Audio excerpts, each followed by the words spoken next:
We live. Mic check.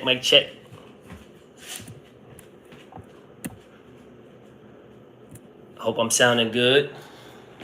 Ain't nobody in here yet to even know if I'm sounding good.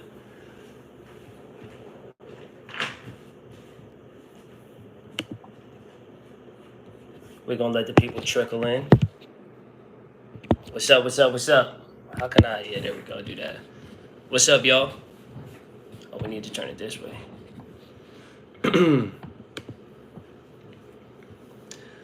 Welcome to the halftime live stream with the Sixers Breakroom. Appreciate you guys for tuning in. Don't forget to hit that like button.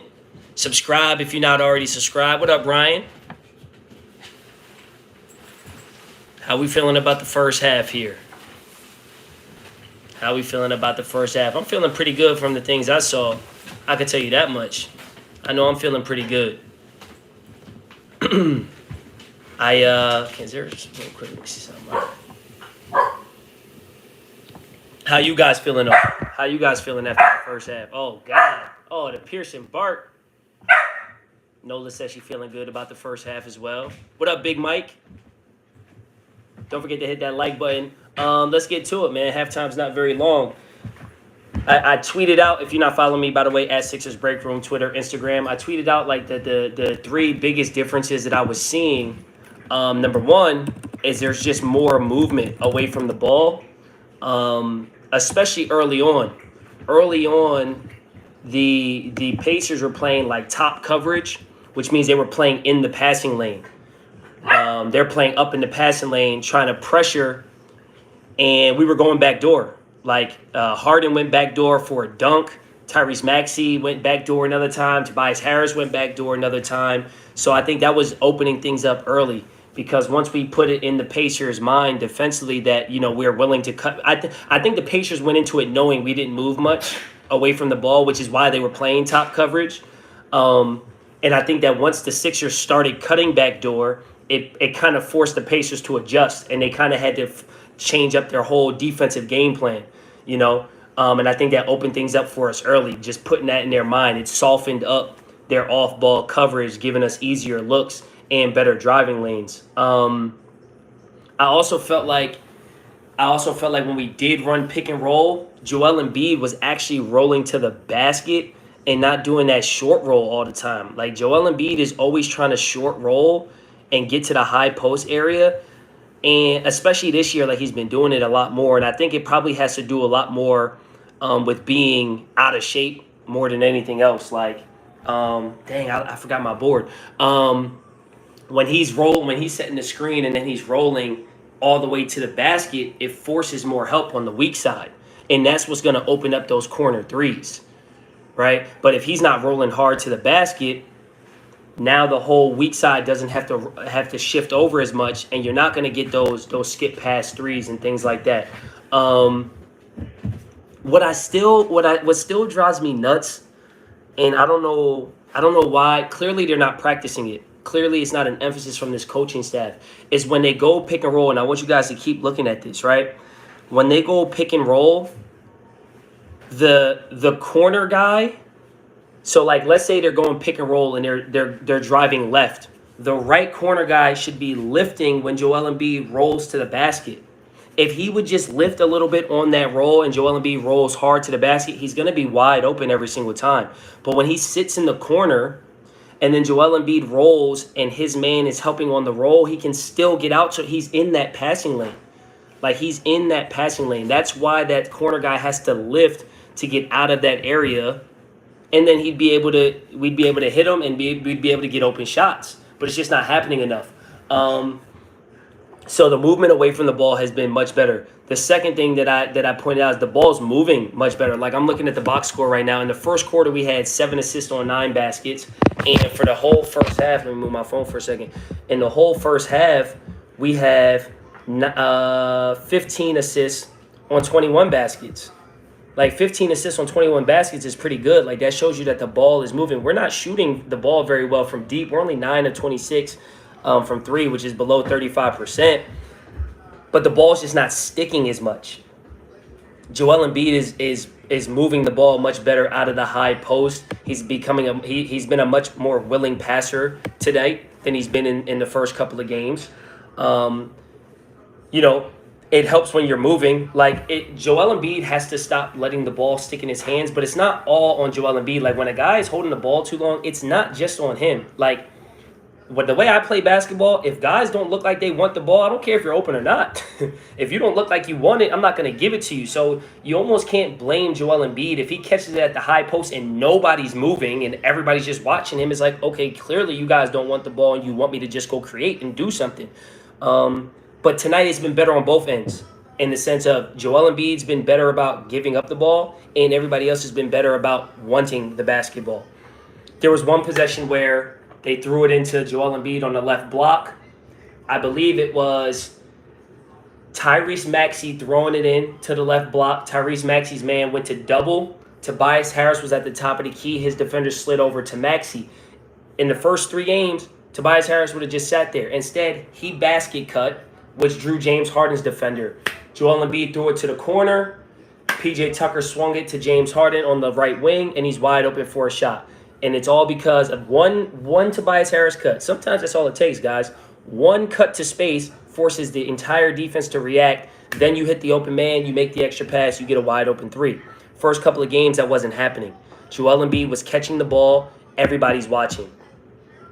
Everybody's watching. I also feel like the game changed a little bit when the offense opened up a little bit when Montrezl Harrell was in the game, because every time, this kind of goes back to the point I just made previously, every time Montrezl Harrell rolls, he rolls to the basket. He's not looking to short roll. So he's always diving to the basket, and it doesn't matter how good or bad you are. If you're rolling to the basket, the defense has to react because every single player in the NBA is going to dunk the ball or make a layup underneath the rim. As long as they actually take the layup. Shout out to Ben Simmons. But as long as you roll to the basket, you're a threat. Joel Embiid has to get into a pick and rolls. Hold on, Ryan. Let me see that comment real quick.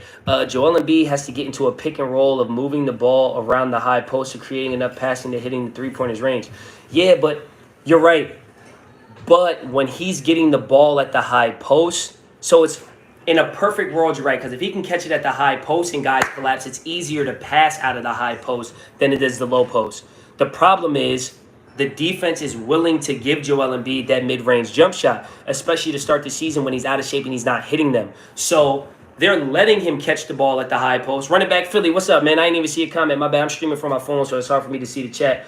Appreciate you jumping in, though. But when Joel Embiid is short rolling, if the defense is saying, I'm willing to give that up, he can catch the ball at the high post and take those shots all night long, we're good with that, well, then it's not going to open up the other shooters. And then at some point, either A, you need to start making those jump shots, Joel Embiid, or you need to say, I'm going to impose my will. Like, that's what it means to impose your will, right? Like, I don't care what your game plan is. I'm going to roll hard to the basket. You can't guard me. Get me the ball, and I'm dunking on your head.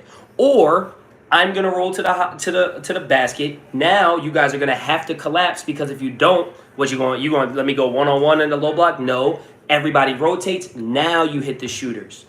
So, yes, if he was rolling to the high post and it was getting the defense to get out of position and rotate, shooters would be open. But more times than not right now, the defense is actually letting him catch there, and they're not collapsing. They're like, take the 15-footer and we'll live with the results. But, yeah, so the off-ball movement has been better. The ball has been moving around better. Like I said, we have 15 assists on 21 made shots. And then defensively, the communication is significantly better. It's kind of hard. Like, my favorite thing about watching the NBA during COVID and the bubble was that you could hear everything.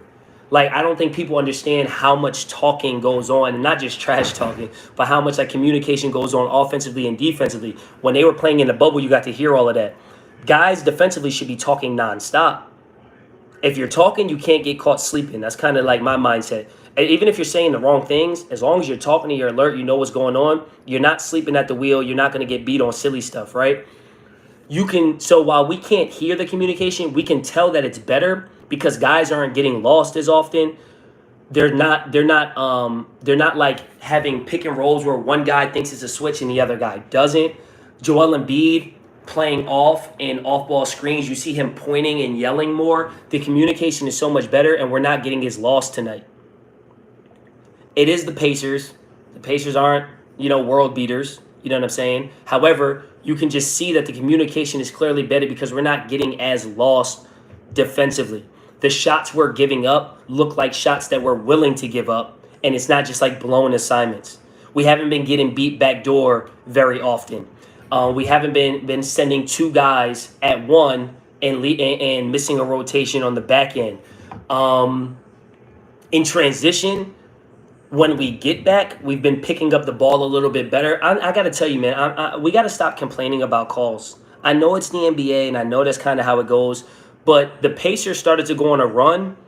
I think it was like a 7-0 run, and 5 of the points came on. Tobias Harris got it on the low block against, I think it was Nembhard. He went up strong, probably got fouled, didn't get the call, and he was clapping his hands, complaining about it. While the Pacers are running, they got a layup. 2 possessions later, James Harden went one-on-one on the right block. He drove right block, went up for a layup. There was contact. They didn't call the foul. James Harden was complaining about the call, and they're off and running, and they got an and one. You can't have that. Like, if we were 3-0, it'd be one thing. But when you're 0-3, you can't afford to have those little mental mishaps. You can't afford to do it. Like, we got to be sharper. We got to be sharper. Like, we have to stop complaining about calls, get back on defense, and the next dead ball, James Harden, go talk to the refs. The next dead ball, Tobias Harris, go talk to the refs. But in the moment, we got to worry about getting back because our transition defense is already bad. So we can't afford to make it worse by complaining about calls. But the defense overall is definitely better. We're not getting lost as much, and we're actually finishing possessions with rebounds. We're out rebounding the Pacers. I think it's only by 1.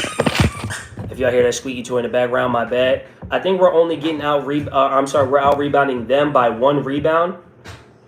I don't love that we've given up 8 offensive rebounds, but still, it's like we're still out rebounding them, and that's the name of the game. Like, defense doesn't end until you get a defensive rebound and you go back and transition on offense. The more you rebound the ball, the less possessions the other team get. It's as simple as that.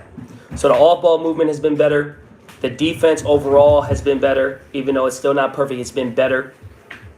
And then the communication has been significantly better, and we're moving the ball. We're moving the ball better. It's not sticking as much. I see there's 11 people in here, man. I appreciate all you guys. Thank you for tuning in, man. Don't forget to hit that like button. 11 people should be 11 likes. Unless y'all don't like it, no pressure. If y'all, if maybe y'all don't like the stream, maybe y'all not digging it, so that's why you're not hitting the like button. But if you just forgot, go ahead and hit it now. But y'all got any questions? I think halftime's probably winding down. But y'all got any questions? I kind of, like, this is the time, like, I know I do a lot of talking. I tell you guys what I'm seeing and stuff, but if you guys have any questions, like, I would love to answer them. I would love to answer them. Shout out to Running Back Philly who's in the chat. Yo, make sure y'all check out Running Back Philly's post game, man. Always entertaining, always good stuff.